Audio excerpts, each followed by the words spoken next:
श्वेतकरान्नवनीरदाभात् पीताम्बरादरुणबिम्बफलाधरुष्ठात् पूर्णेन्दुसुन्दरमुखादरविन्दनेत्रात् कृष्णात् परं किमपि तत्त्वमहं न जाने। शङ्करं शङ्कराचार्यं केशवं बादरायणं सूत्रभाष्यकृतौ वन्दे भगवन्तौ पुनः पुनः। ईश्वरो गुरुरात्मेति मूर्तिभेदविभागिने व्योमवद्व्याप्तदेहाय दक्षिणामूर्तये नमः। ॐ शांति शांति शांति।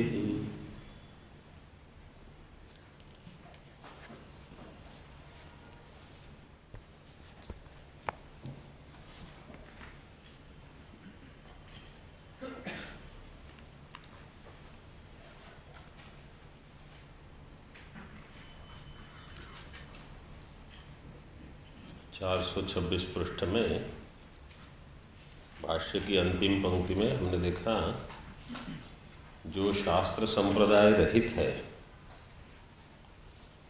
इसके कारण श्रुत हानि और अश्रुत कल्पना करता है। इसलिए यह विद्वान पंडित वास्तव में अधम है। टीका में हम देख रहे थे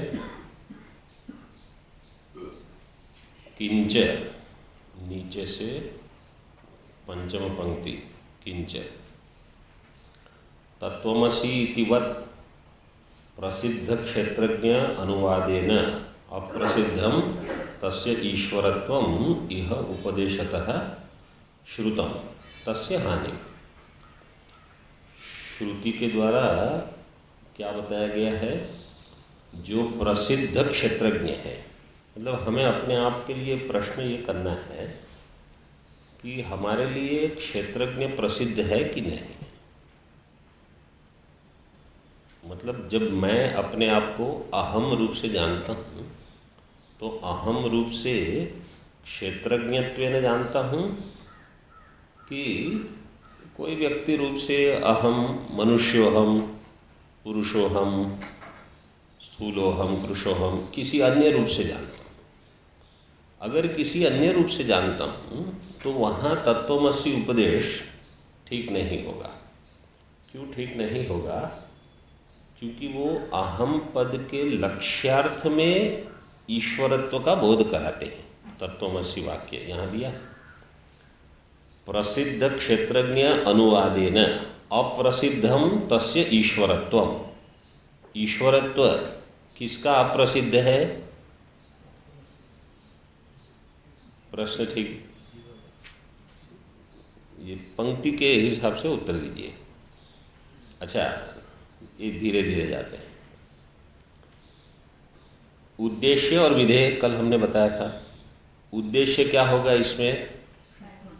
क्षेत्रज्ञ। क्षेत्रज्ञत्व में किसका उपदेश कराया जा रहा है? ईश्वरत्व का। तो ईश्वरत्व हो जाएगा विधेय। जो प्रसिद्ध है उस उद्देश्य में अप्रसिद्ध का उपदेश कराया जाता है। क्षेत्रज्ञत्व प्रसिद्ध है, ये प्रश्न हमें अपने आप के लिए करना है। अगर क्षेत्रज्ञत्व प्रसिद्ध नहीं है तो ईश्वरत्व का उपदेश व्यर्थ होगा।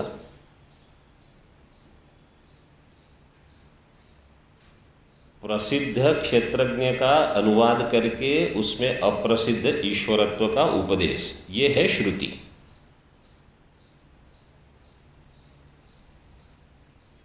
तो क्षेत्रज्ञत्व पहले अपने लिए हमको प्रसिद्ध करना है। मतलब मैं जब अपने आप को जानता हूँ, मेरी अपनी पहचान क्या हो? अहम क्षेत्रज्ञः। क्षेत्र नहीं, मतलब 3 शरीर 5 कोश वाला, ये मैं, वो पहचान अपनी हमारी मूल पहचान नहीं। जब इतना हो जाए फिर तत्वमसि काम करेगा, उसके पहले काम नहीं करेगा।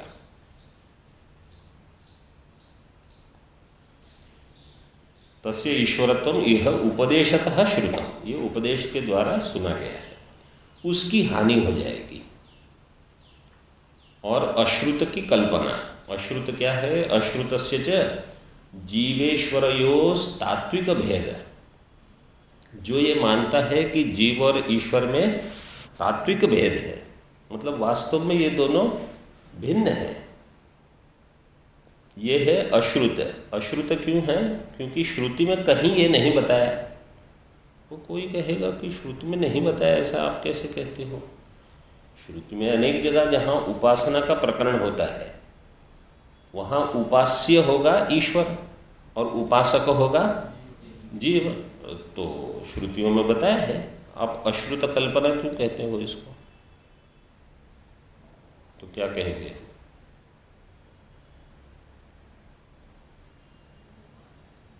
उस भेद, तात्विक भेद नहीं है, ठीक है। अथवा जो भेद हमारी बुद्धि में है, लौकिक बुद्धि में जो भेद बना हुआ है, उसका अनुवाद श्रुति करती है। जैसे श्रुति में जब सृष्टि प्रक्रिया बताते हैं, आत्मा से आकाश, आकाश से वायु, अग्नि इत्यादि की उत्पत्ति, तो ये जो उत्पत्ति के सृष्टि प्रकरण के द्वारा उत्पत्तियां बताई हैं, वो वास्तव में श्रुति का वहाँ तात्पर्य नहीं है। क्योंकि श्रुति का तात्पर्य तो ये बताने में है कि वास्तव में सृष्टि नहीं हुई है, अजातवाद में तात्पर्य है। इसी प्रकार जहाँ उपासना का प्रकरण आता है, जैसे हमने कल बताया, वो केवल चित्त में एकाग्रता जहाँ नहीं है उसकी प्राप्ति के लिए एक साधन बताया है। तो वास्तव में वो श्रुति का तात्पर्य नहीं है, इसलिए उसको अश्रुत कहा जाएगा, अश्रुत कल्पना। तात्विक भेदस्य कल्पनां कुर्वन् कथम व्यामूढ़ो न स्यात्, तो ऐसा जो पंडित होगा वो व्यामूढ़ क्यों नहीं होगा, कैसे नहीं होगा? मतलब व्यामूढ़ ही है। व्यामूढ़ इसमें धातु क्या है? मोह वैचित्य, फिर निष्ठा प्रत्यय, निष्ठा करने से होढ़, आगे झषस्तथोर रोधा, फिर धकार का ढकार हो जाएगा ष्टुनाष्टु सूत्र से, फिर घोड़े लोप से एक का लोप करके मुह, मुह रस्व है, उसका दीर्घ कैसे होगा? लोपे पूर्व से दीर्घ। व्यामूढ़ो न स्यात् इत्याह श्रुत भाष्य में श्रुत हानिम अश्रुत कल्पनां च कुर्वन्।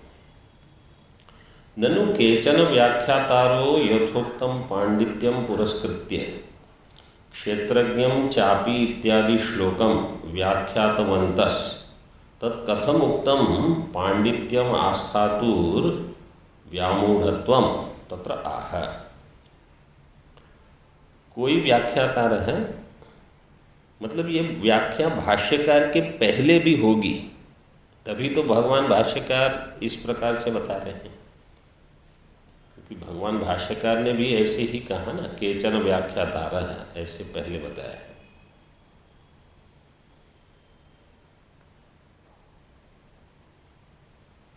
ईदंच अन्यत पांडित्यम कस्यचित अस्तु, देखो उसी पृष्ठ पर ऊपर से द्वितीय पंक्ति,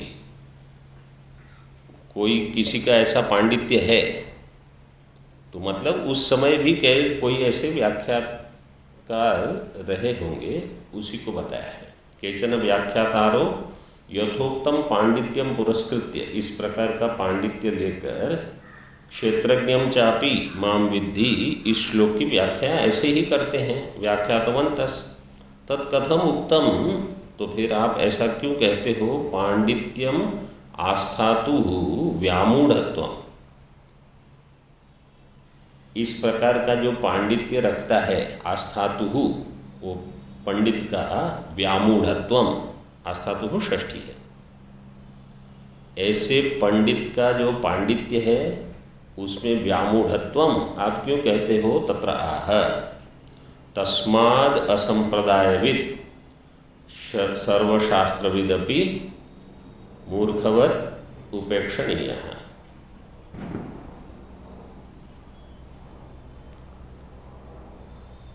अगर कोई संप्रदायविद नहीं है, असंप्रदायविद, ये पंक्ति बहुत मतलब अभी एक बार स्वामी जी ने भी पूछा था, वो पंक्ति उन्होंने बताई। ये प्रसिद्ध पंक्ति है। प्रसिद्ध पंक्ति इसलिए है कि हमें गलत मार्ग से बचा लेगी। कोई समझो शास्त्रविद है, सर्वशास्त्रविद का अर्थ क्या है? किसी ने व्याकरण पढ़ा है, न्याय पढ़ा है, कुछ मीमांसा भी पढ़ ली, ठीक है, वेदांत संप्रदाय से नहीं पढ़ा। ऐसा कोई व्यक्ति है, कोई महात्मा है, जो भी हो, वो वेदांत का अर्थ करना आरंभ करेंगे तो वो सर्वशास्त्रविद है और संप्रदाय रहित है। भगवान भाष्यकार कहते हैं उनको छोड़ दो आप। तो इसमें थोड़ी सावधानी भी रखनी है। जैसे समझो किसी ने व्याकरण न्याय ये पढ़े हैं और वो भगवान भाष्यकार का भाष्य लेकर पढ़ाते हैं, तो संप्रदाय से जुड़ गए, क्योंकि अभी उनके पास संप्रदाय है। अगर हम भाष्य लेकर पढ़ाते हैं, अर्थ करते हैं, तो आपको वहाँ जो लिखा है वही बोलना है। आप अन्य तो कुछ पढ़ाओगे नहीं, पढ़ा नहीं सकते। तो कम से कम इतना नुकसान नहीं होगा। जो शास्त्र लेकर पढ़ाते हैं, मतलब भगवान का भाष्य लेकर पढ़ाते हैं, जो केवल मूल का अर्थ कर देंगे, क्योंकि श्लोक है, मंत्र है, और व्याकरण आप जानते हो, न्याय जानते हो, कुछ अर्थ कर दोगे, उनको तो सीधे निषेध, वो उस मार्ग से मत जाइए। ये एक बता दिया। और जो भगवान भाष्यकार का भाष्य लेकर भी पढ़ाते हैं, जब तक पूरे प्रस्थान त्रय का एक आवर्तन न हो जाए, तब तक कहीं न कहीं उनको भी कुछ क्षति रहेगी। मतलब कहीं समझ पहले कुछ बनी, फिर कुछ आगे पढ़ेंगे तो बोले अच्छा यहाँ तो कुछ ठीक नहीं है। तो एक बार जब तक पूरा आवर्तन नहीं हो जाता, कम से कम, अगर वो अत्यंत मेधावी है तो भी, तो वहाँ उतनी सावधानी रखनी पड़ेगी। और अगर किसी ने संप्रदाय से ही पढ़ा है, संप्रदाय से पढ़ने में लाभ क्या है आप बताइए कुछ। मतलब अगर कोई शास्त्रविद है और संप्रदाय रहित है, और दूसरे हैं जो संप्रदाय से पढ़े हैं, तो उसमें भेद क्या होगा?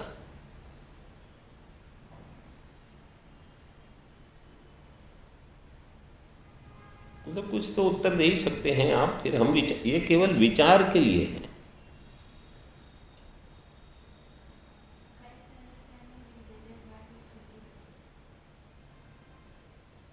हिंदी में आप उत्तर दीजिए। हाँ, क्या अन्य कोई? अश्रुत कल्पना होगी। श्रुत हानि, अश्रुत कल्पना होगी। मतलब जो शास्त्र में नहीं बताया गया है उसकी कल्पना करेंगे, कुछ ऐसा प्रतिपादन करेंगे।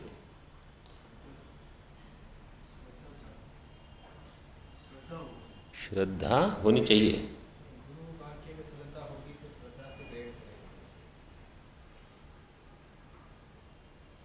जो संप्रदाय से अध्ययन करते हैं, मतलब ये प्रश्न हमें अपने आप करना चाहिए और चिंतन करना चाहिए कि समझो कोई व्यक्ति है जो न्याय व्याकरण इत्यादि पढ़े हुए हैं अच्छे से, लेकिन संप्रदाय से नहीं पढ़े हैं और अर्थ कर रहे हैं, तो आपत्ति क्या है?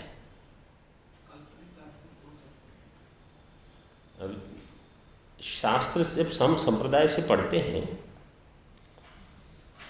एक प्रसिद्ध श्लोक है, अध्यारोपापवादाभ्याम निष्प्रपंचम प्रपंचते। जो अध्ययन की शैली है वो है अध्यारोप अपवाद। तो आचार्य जब संप्रदाय से पढ़ाते हैं, उनकी बुद्धि में बिल्कुल स्पष्ट है कि जो कुछ अध्ययन करवाया जा रहा है ये अध्यारोप स्तर पर है, इस सब का एक दिन अपवाद करना है। वो पहले से स्थित है उनको। किसी भी वाक्य का, किसी भी मंत्र का, किसी भी श्लोक का जब वो अर्थ करेंगे, निर्गुण ब्रह्म को ध्यान में रखते हुए ही उस पंक्ति का वो अर्थ लगाएंगे। क्योंकि हमारा साध्य, जो हमारा गंतव्य स्थान है, वो तो वही है, इस ज्ञान को कराने में कि मैं ब्रह्म हूँ। जो संप्रदाय से नहीं पढ़ते वो कुछ और अर्थ अगर वहाँ कर लेते हैं अथवा उसको अध्यारोप नहीं मानकर किसी अन्य प्रकार से उसको उपदेश करते हैं, फिर अपवाद के समय आपत्ति आएगी, अथवा वो अध्यारोप करके छोड़ देंगे, अपवाद की प्रक्रिया करेंगे ही नहीं। तो साधारणतः जो अध्ययन अध्यापन करते हैं बिना संप्रदाय के, वहाँ ये आपत्ति रह जाती है कि अपवाद प्रक्रिया हुई नहीं।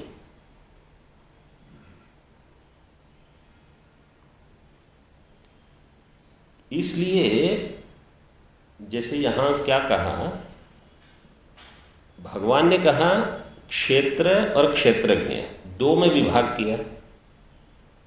इदम शरीरम क्षेत्रम, इसको जानने वाला क्षेत्रज्ञ।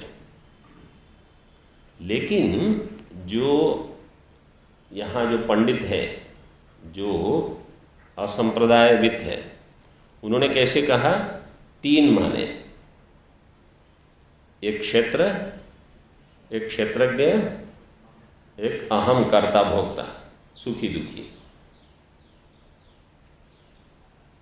तो संप्रदाय ने विभाग दो में कर दिया, एक है दृश्य, एक है उसका दृष्टा, बस। और वो दृष्टा है वो ब्रह्म है। उससे व्यतिरिक्त एक जीव है जो क्षेत्रज्ञ अभी नहीं है, मतलब जो ईश्वर रूप नहीं है, उसकी कल्पना करके बाद में वो ईश्वर हो जाएगा, ब्रह्मत्व को प्राप्त करेगा। ये अश्रुत कल्पना है, इसलिए उनका निषेध किया। और जहाँ उपनिषद के मंत्र हम देखेंगे, जैसे न अन्यत अतो अस्ति दृष्टा, न अन्यत अतो अस्ति श्रोता मंता विज्ञाता, इस ब्रह्म के अन्य कोई दृष्टा श्रोता मंता विज्ञाता नहीं है। जो ब्रह्म है वही क्षेत्रज्ञ है। तो श्रुतियों को ध्यान में रखते हुए जो अर्थ करेगा वो बिल्कुल संप्रदाय के साथ रहेगा।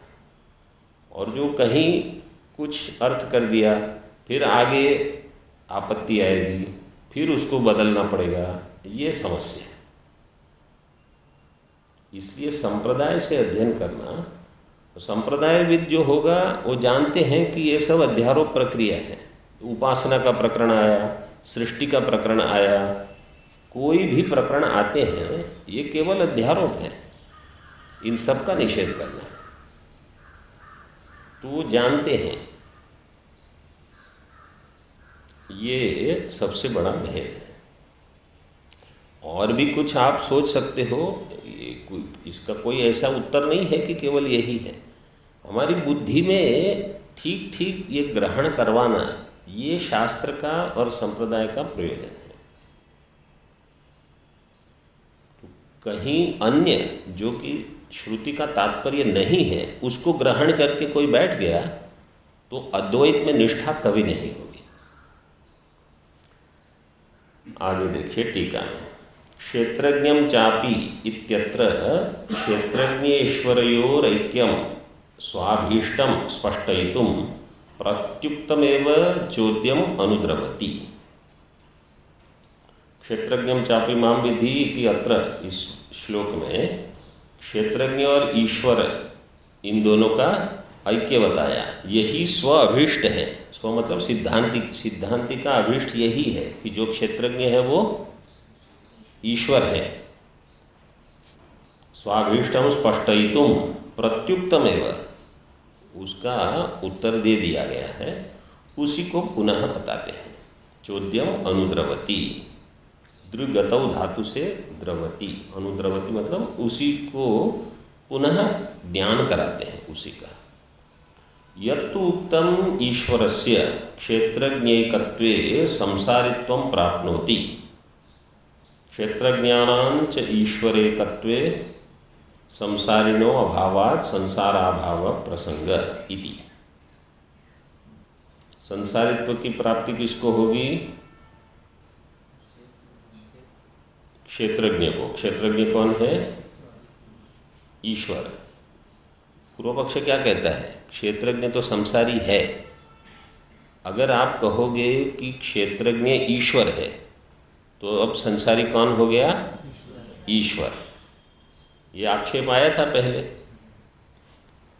क्षेत्रज्ञ पूर्व पक्ष के मत में संसारी है। अगर ईश्वर क्षेत्रज्ञ है तो ईश्वर हो जाएगा संसारी। ईश्वरस्य संसारित्वं प्राप्नोति, एक। दूसरा, क्षेत्रज्ञानां च ईश्वर एकत्वे, अभी सारे क्षेत्रज्ञ अगर ईश्वर हो गए तो क्या होगा? संसारिणो अभावात्, क्षेत्रज्ञ संसारी है पूर्व पक्ष के मत में, तो क्षेत्रज्ञ अगर ईश्वर हो गए तो संसारी कोई नहीं रहेगा। संसारिणो अभावात्, संसार अभाव प्रसंग, संसार ही नहीं रहा। टीका में ये दो आपत्तियां उठाई थी। टीका में देखिए, तात्विकम एकत्वम अतात्विकम संसारित्वम इत्यंगीकृत्योक्तमेव समाधिं स्मारयति। तात्विकम एकत्वम, अतात्विकम संसारित्वम। एकत्व किसका और किसका? क्षेत्रज्ञ और ईश्वर का एकत्व। ये कैसा है? तात्विक है। तात्विक का अर्थ है यही वास्तविक है, ये बना हुआ है।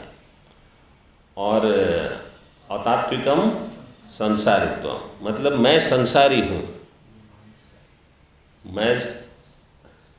हमको लगता है कि मैं संसारी हूँ, मेरा संसरण हो रहा है। पहले जागृत अवस्था में था, फिर दोपहर को थोड़ी सुषुप्ति में गया, अब फिर पुनः जागृत में हूँ। यही संसरण का अर्थ ये नहीं है कि एक लोक से दूसरे लोक में जाए तभी संसरण। एक अवस्था से दूसरी अवस्था में जाना, बाल्य अवस्था से युवा, फिर अन्य अन्य अवस्थाएं, ये संसरण नहीं है, ये भी संसरण है। और जागृत स्वप्न सुषुप्ति, ये भी संसरण है। ये संसरण मुझ में है, ऐसी अगर कल्पना हो रही है अथवा ऐसा अनुभव होता है तो ये अनुभव कैसा है? अतात्विकम। ये जब तक 24 घंटे सिर पे नहीं बजेगा ना कि अब मैं थका हुआ हूँ, अब मैं थोड़ा विश्राम करूँगा, अब मैं ये करूँ, अब ये कौन है? ये संसारी है, ये मैं नहीं हूँ। ये बुद्धि अथवा ये अतात्विक है। चलो, ये जो अनुभूति होती है ये कैसी है? अतात्विक है। तात्विक में मैं कैसा हूँ? असंसारी हूँ, ईश्वर हूँ, ब्रह्म। ईश्वर का अर्थ है ब्रह्म। ये अगर बुद्धि में नहीं बचता रहे तो संसार वही होगा जो पूर्व पक्ष ने कहा। पहले मैं थोड़ा युवा था, अब थोड़ा शरीर, वो शरीर का धर्म है, आपका उससे संबंध नहीं। आप असंगो ही अयम पुरुषः, आप असंस्पृष्ट हो। जितना हम वेदांत याद करेंगे उतनी व्यावहारिक जगत की समस्याओं को हम आध्यात्मिक दृष्टि से देखकर मिथ्या मान सकते हैं। जितना वो नहीं होगा हम यही सोचते रहेंगे कि वेदांत तो इतना पढ़ा लेकिन वहीं का वहीं, बार बार यही लगेगा। मतलब लगता ही है, महात्मा जो पढ़ते भी हैं उनको भी यही लगता है कि इतना तो वेदांत पढ़ लिया लेकिन अभी यही लगता है कि मैं संसारी हूँ। तो यहाँ दे दिया है कि संसारित्व कैसा है, अतात्विकम, लेकिन हमको ऐसा लगना चाहिए, हमारी बुद्धि में ये स्पष्ट हो कि ये अतात्विक है, ये वास्तविक नहीं है। इति अंगीकृत्य उक्तमेव समाधिम स्मारयति। समाधि का अर्थ है समाधान।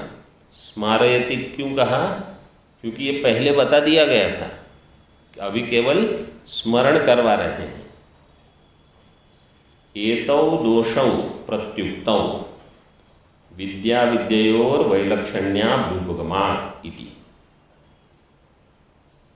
कैसे समाधान दिया था? एतौ दोषौ प्रत्युक्त, ये दोनों दोष, क्या क्या दो दोष हैं? ईश्वर में संसारित्वम और क्षेत्रज्ञ में संसार अभाव, ये दोनों दोष का समाधान कर दिया गया था। एतौ दोषौ प्रत्युक्तौ, कैसे इसका समाधान दिया था? विद्या विद्ययोर वैलक्षण्य अभ्युपगमा। तो कुछ स्मरण है कैसे किया था? कल हमने थोड़ा देख लिया था कि अज्ञानी के लिए सारे शास्त्र हैं। जब तक कोई मानता है कि मैं ब्रह्म नहीं हूँ, मैं कर्ता भोक्ता हूँ, उनके लिए शास्त्र है, उनके लिए संसार है, सब कुछ है। अविद्या काल में जो अविद्या काल में अपने आप को कर्ता भोक्ता मानता है, वही विद्या काल में ब्रह्म है। ये समाधान दिया गया था और इनमें वैलक्षण्य स्वीकार किया गया है। वैलक्षण्य अभ्युपगमात्। ईश्वरस्य, टीका में, ईश्वरस्य संसारित्वं संसारी अभावेन संसार अभावश्च इति उक्तौ दोषौ विद्या विद्ययोर, रेफ नहीं है ना आपकी पुस्तक? हाँ, हमारे पुस्तक में नहीं है, डाल दीजिए।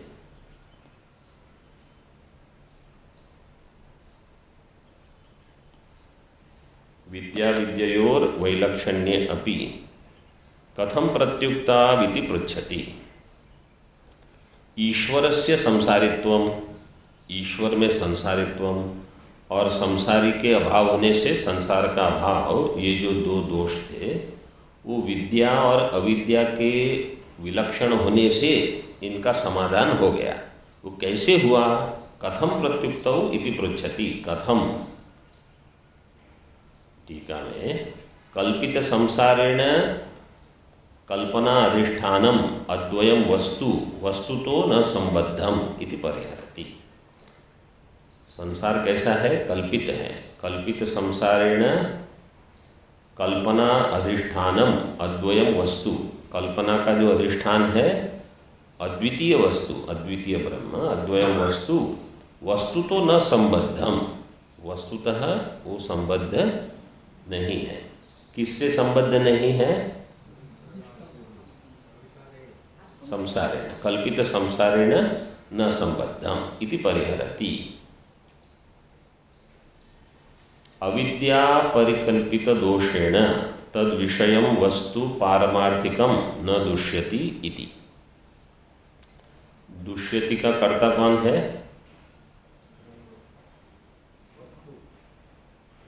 वस्तु।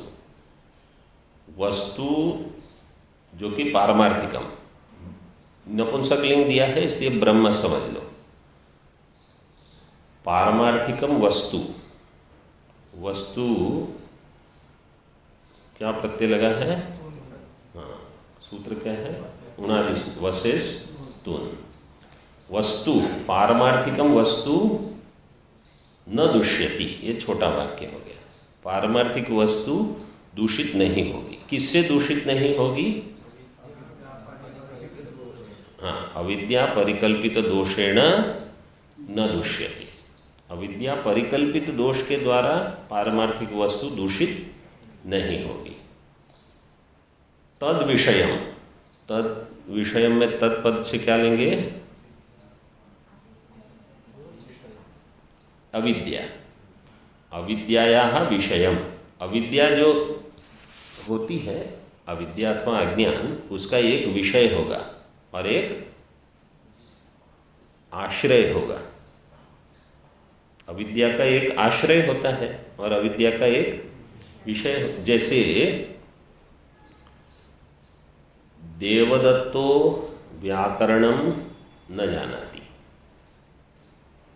देवदत्त व्याकरण को नहीं जानता, तो अविद्या का विषय क्या हुआ? व्याकरण। और अविद्या का आश्रय कौन हुआ? देवदत्त। क्योंकि अविद्या रहेगी कहीं न कहीं, अविद्या देवदत्त के अंतःकरण में है, तो देवदत्त अविद्या का आश्रय हो गया। यहाँ जो अविद्या हम शब्द प्रयोग करते हैं, यह अविद्या कौन सी है? मूला विद्या अथवा माया शब्द जिसको आप ले सकते हो, मूला विद्या। मूला विद्या का आश्रय क्या होगा? ब्रह्म। और मूला विद्या का विषय क्या होगा? ब्रह्म। ये प्रसिद्ध श्लोक है संक्षेप शारीरक का, आश्रयत्व विषयत्व भागिनी निर्विभाग चितिरेव केवला, पूर्व सिद्ध तमसो ही पश्चिमो नाश्रयो भवति नापि गोचरः। ये संक्षेप शायद लिखना है तो लिख लीजिए। आश्रयत्व, और ये भंडारे में भी श्लोक बोल सकते हैं ये तो, आश्रयत्व विषयत्व भागिनी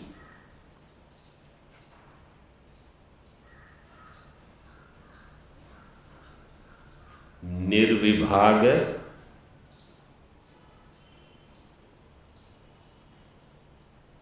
चितिरेव केवला,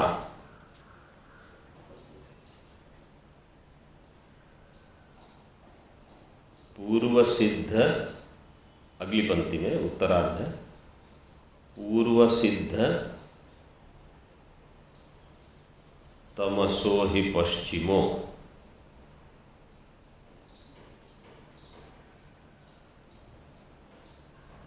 नाश्रयो भवति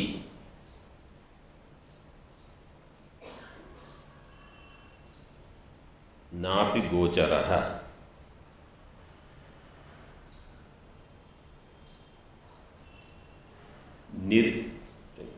कोई एक दो बोले, क्या लिखा आपने?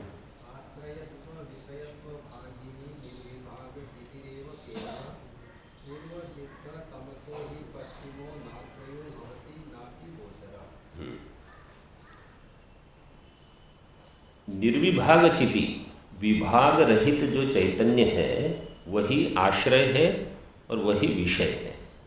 अज्ञान का आश्रय और अज्ञान का विषय।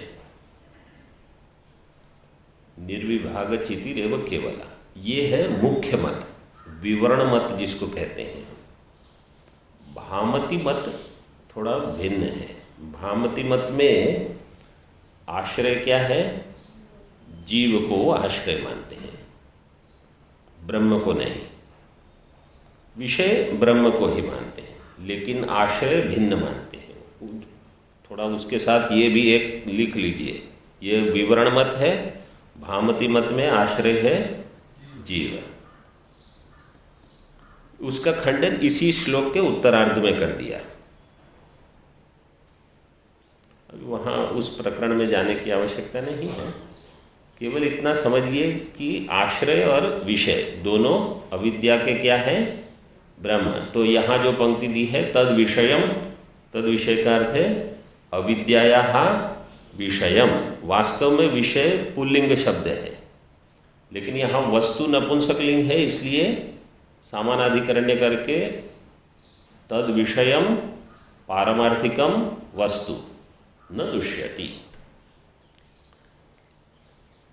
टीका में देखिए, तद विषयम कल्पनास्पदम अधिष्ठानम इति यावत्। तद विषयम क्या है? कल्पना का जो आस्पद है, अधिष्ठानम इति। कल्पितेन अधिष्ठानस्य वस्तुतो असंस्पर्शे दृष्टांतम स्मारयति। जो थोड़े उच्च कोटि के साधक हैं, उनका ध्यान इस विषय पर बार बार जाना चाहिए कि मैं अधिष्ठान रूप हूँ और उसमें संसार अध्यस्त है। ये विचार कब होगा? जब मन बिल्कुल शांत हो, बाह्य जगत जिनको विक्षिप्त नहीं करता है उनके लिए विचार संभव है। जो बाह्य जगत में ही समस्याओं का समाधान या तो ढूंढ रहे हैं या बता रहे हैं, उनके लिए ये कठिन है।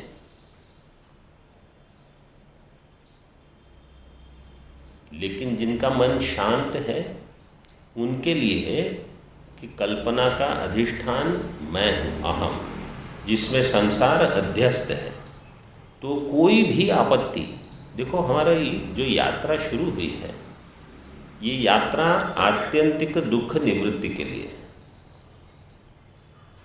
और वेदांत अध्ययन के पश्चात भी अगर दुख आने से हम दुखी होते हैं तो इसका अर्थ है हम यात्रा में अभी कहीं नहीं पहुँचे। और तापत्रय ये तो होते ही रहेंगे, आदि दैविक आदि भौतिक, कुछ न कुछ तो चलते ही रहेगा। ठंड थी, अब थोड़े समय बाद गर्मी शुरू हो जाएगी, अथवा भोजन में तो खान पान में कुछ इधर उधर होते रहता है। तो ये जो समस्याएं हैं ये वास्तव में मेरी समस्या नहीं है, ये अध्यस्त है।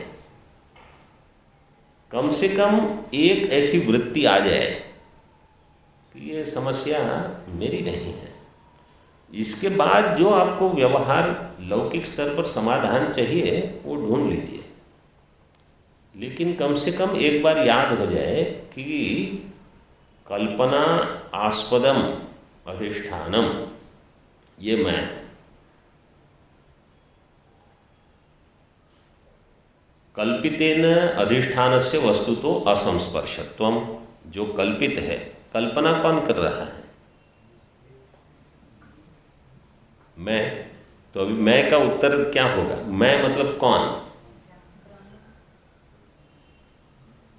क्योंकि अधिष्ठान एक है, बाकी सब कल्पना हो गई, तो आत्मा ही कल्पना करेगा। पांडुके में कारिका में आया था, कल्पयति आत्मना आत्मानम आत्मा देवः स्वमाया स एव बुध्यते भेदान इति वेदांत निश्चय। कल्पना का अधिष्ठान कौन है? वही है, वही कल्पना करता है, वही भेद देखता है और वही उसमें सत्यत्व बुद्धि भी करता है, जब तक उपदेश प्राप्त न हो। ब्रह्म ही भ्रमित हो गया, इसी को हम कहते हैं अज्ञान का विषय कौन है? ब्रह्म। अगर कोई कहेगा कि अज्ञान का विषय है, अज्ञान का आश्रय है जीव, अज्ञान का विषय नहीं, अज्ञान का आश्रय, अज्ञान का आश्रय है ब्रह्म, अज्ञान का आश्रय अगर जीव मानोगे तो जीव भ्रमित हुआ है। इसमें आपत्ति क्या होगी? अगर जीव को भ्रांति है, अज्ञान है, तो अज्ञान की निवृत्ति के बाद जीव को ज्ञान क्या होगा? अहम जीवोस्मि। जीव को ये ज्ञान नहीं होगा कि अहम ब्रह्म अस्मि। दृष्टांत उसमें देते हैं, तथा च दृष्टांतो दर्शितो मरीच्यंबसो शरदेशो न पंकीक्रियत इति। पंकीक्रियत ये भी एक पद हो जाएगा।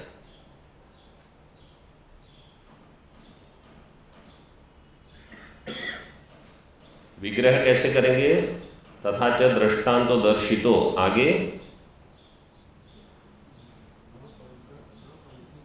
नहीं, आगे अगला जो शब्द है उसका विग्रह कैसे करोगे? मरीचि अम्बसो शरदेशो,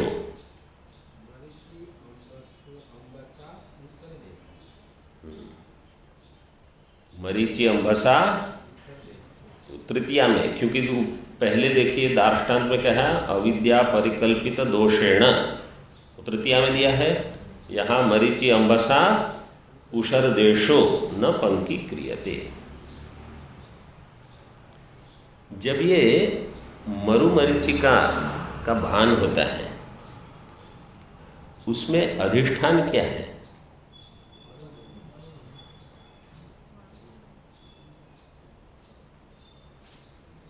मरुभूमि अगर अधिष्ठान होती तो रात्रि में भी वहां जल दिखना चाहिए था।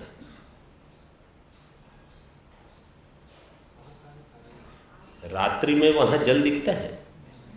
जल कब दिखता है? जब मरीचि होते हैं। तो ये प्रश्न केवल यहाँ तो ऐसे ही दिया है, गोस्वामी जी ने इसको ऐसे बताया, रजत सीप मह भास जिमी जथा भानुकर वारी। उन्होंने कहा भानुकर वारी, सूर्य की किरण में जल,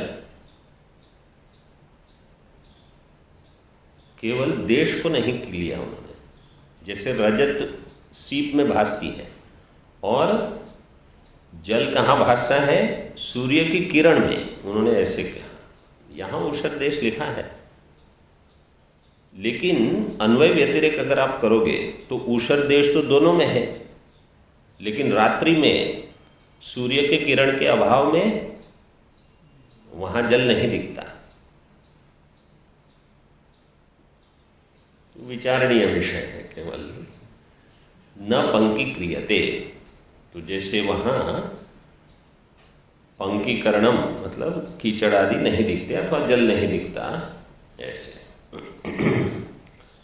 ईश्वरस्य संसारित्व अप्रसंगम प्रकटीकृत्य प्रसंगांतर निरासम अनुस्मारयति। ईश्वर में संसारित्व का प्रसंग नहीं है। ईश्वर से संसारित्वा प्रसंगम प्रकटीकृत्य, उसको भी दिखा के, जैसे पूर्व में पंकीकृत्य, यहाँ प्रकटीकृत्य। क्या सूत्र लगेगा यहाँ? क्रिवस्ति योगे संपद्य कर्तरी च्वी, चौच वास्तव में चौच से होगा। प्रसंगांतरम, प्रसंगांतर क्या है? संसार का अभाव।